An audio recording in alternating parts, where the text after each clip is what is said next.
জাপানে একজন বিজ্ঞানী, এই যে মানুষের আমরা বলি এটা হাত, মেডিকেলের ভাষায় তো এটা একটা অর্গান, একটা মানুষের হিউম্যান বডির একটা অর্গান।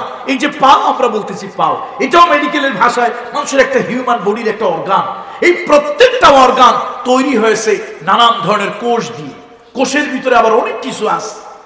এই যে অটোফেজি সিস্টেম তিনি আবিষ্কার করলেন, রোজার দ্বারা কি উপকার হয় এবং মানুষের শরীরের মধ্যে আল্লাহ তাআলা যে বিশেষ একটা ব্যবস্থা করে দিয়েছেন, একটা কোষ জীবিত হয় আর একটা কোষ মারা যায়, ওই কোষটাকে খেয়ে ফেলে। এই রোজার দ্বারা কি কি উপকার হয়, ওয়া আনতাসুমু খায়রুল লাকুম ইন কুনতুম তা'লামুন। আল্লাহু আকবার। তিনি ইসলাম গ্রহণ করলেন, শুধু ইসলাম গ্রহণ করলেন না, পাক্কা একজন মুসলমান হলেন। আপনারা শুনে অবাক হবেন এবং এটা গোটা পৃথিবী জানে। তিনি এই অটোফেজি সিস্টেমের উপরে তিনি নোবেল প্রাইজ পেলেন, চিকিৎসা বিজ্ঞান। আমার যুবকেরা কত কিছু দেখে, আমার যুবকেরা ব্যস্ত কিনি। একবার জানি শুনলাম বাদাম, বাদাম।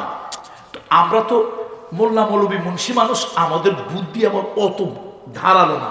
কিন্তু বাদাম, বাদাম কি জিনিস? এটা দামি কোনো জিনিস না, খালি শুনি বাদাম বাদাম। এখন তারপরে আবার শুনি কাঁচা বাদাম। বাদাম এটা কি? এত দামি কোনো জিনিস তো না।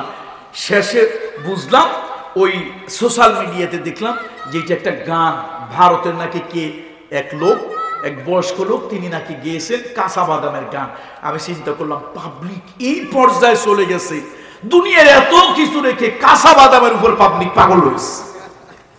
এরপরে কয়দিন পরে দেখলাম আবার যুব সমাজ উন্মাদ হয়ে আছে কি সাদা পাখি কালা পাখি নিয়ে। আস্তাগফিরুল্লাহিল আযীম।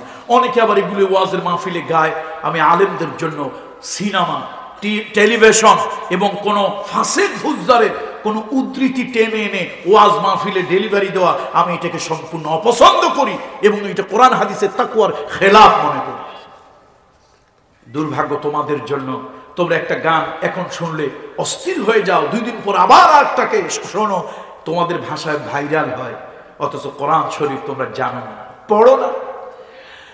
সুদাই যখন কোরআন পড়ে একরকম, সুরাইম যখন কোরআন পড়ে আর এক রকম, কারি বাসেতের জবান থেকে যখন কোরআন শুনি আর এক রকম। মনে হয় যেন আকাশ থেকে কোরআনগুলি পড়তেছে, আকাশ থেকে কোরআন অবতীর্ণ হচ্ছে। ও যুবক, মানসিক প্রশান্তি চাও, দিলের শান্তি চাও, লক্ষ কোটি টাকা দিয়ে সম্ভব নয়। আলা বিযিক্রিল্লাহি তাতমাইন্নুল কুলুব। তুমি আল্লাহ নামের তাসবিহ পড়ো। ও ভাইরা, ও আমার কেরানীগঞ্জের ভাইরা, ও ভাতিজারা, বাবাজিরা, ছোট্ট একটা নসিহাত করে যায়, মনে রাখবেন, লিখে রাখবেন, এই নসিহাতটা বাড়ি নিয়ে যাবেন। আল্লাহর জান্নাতে যারা যাবে, জান্নাতীদের কোনো দুঃখ, কোনো যন্ত্রণা, কোনো হতাশা, কোনো আফসোস থাকবে না, একটা ছাড়া। কয়টা ছাড়া? বেহেশতীদের কোনো দুঃখ থাকবে, যন্ত্রণা থাকবে, হতাশা থাকবে, শুধু একটা আফসোস থাকবে। বলেন তো বেহেশতীদের কয়টা আফসোস থাকবে? একটা মাত্র আফসোস, আর কিছু থাকবে না।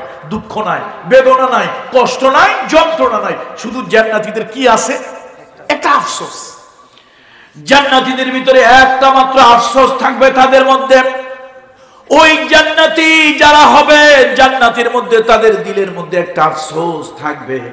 আমি একজন দোকানদার ছিলাম, দুনিয়ায় দোকান খুলে বসেছিলাম, কিন্তু খরিদ্দার আসে নাই। ওই সময় আমি এমনি এমনি বসেছিলাম, কোনো কাজ ছিল না। ওই সময় আমি যদি এমনি এমনি বসে না থেকে জবান দিয়ে একটু তাসবিহ যদি পড়তাম, একটু জিকির যদি পড়তাম, তামলাউল মিজান, আমার পাল্লা পারি হয়ে যেত। এই জান্নাতে আমার মর্যাদাটা আরেকটু উপরে উঠে যেত। আমি একজন কৃষক, হাল চাষ করেছিলাম। আমি একজন কৃষক, আমি একজন জেলে মাছ ধরছিলাম, কোনো কাজ ছিল না। হাতের কাজ করছিলাম, পায়ের কাজ করছিলাম, আমার কোনো কাজ ছিল না।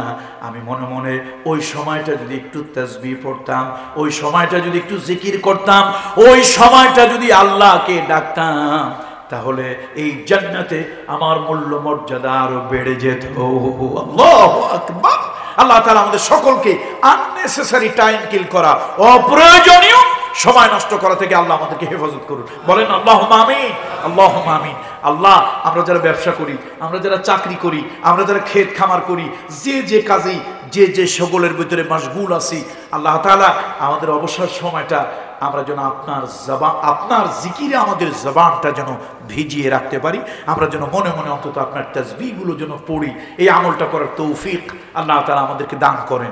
বলেন, হৃদয় থেকে বলেন আল্লাহুম্মা আমিন, আল্লাহুম্মা আমিন।